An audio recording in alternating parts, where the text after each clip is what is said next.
एखाद्याने सूचित केल्याबरोबर आपण काय केलं पाहिजे, पाईपलाईन बंद केली पाहिजे मोटर वगैरे, म्हणजे जेणेकरून काय होईल, पाणी थांबल. नाही तर मग त्याला म्हणायचं तू कागद लिही बाबू, तू सही कर, अर्जदार लिही, असं लिही तसं लिही, ग्रामपंचायत मध्ये तिथं टाक, मग आम्ही पाहू मग काम करू. तोपर्यंत पाणी किती वाया जाईल आपलं, आहे का नाही. यासारख्या गोष्टीवर आपल्याला काय करणार आहे, प्रत्यक्ष निवारण त्या गोष्टीवर आपल्याला करायचं. तक्रार पुस्तकांचा आढावा घेणे, तक्रारीचा समजा तिथं टाकल्या किंवा एखादा रजिस्टर आपण तक्रारीचं केलं त्यात लिहिल्या, पण त्याचा आढावा सरपंचाला म्हणा किंवा समिती म्हणून तुम्हाला घ्यावा लागेल आणि त्याच्यावर चर्चा करावी लागेल आणि उपाययोजना करावी लागेल. शेवटला आहे तक्रारीबाबत समितीची भूमिका.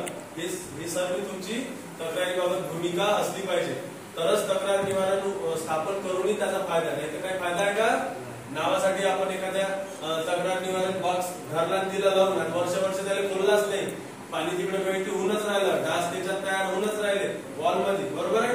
पण आपण तक्रारची पेटी खोललीच नाही तर आपल्याला गावातला माहित पडेल का, आपल्याला एवढा वेळ आहे का पूर्ण गावात फिरायसाठी, नाही. जुन्या भरायचे काम आपल्या मागे पडत आहे. पण हा एक प्रभावी त्याच्यावर उपक्रम तुम्ही राबवू शकता जर तक्रार निवारण जर पेटी लावली तर. ती ग्रामपंचायतच्या बाहेर लावायची, नाही तर ग्रामपंचायतच्या अंदर लावा तर ग्रामपंचायत जनरल बंदच राहते. काय नाही, काम पडलं तेव्हाच खोलते ना, ते काय उठून बसेल का, हे काय ऑफिस थोडी ही सेवा केंद्र, नाही का नाही.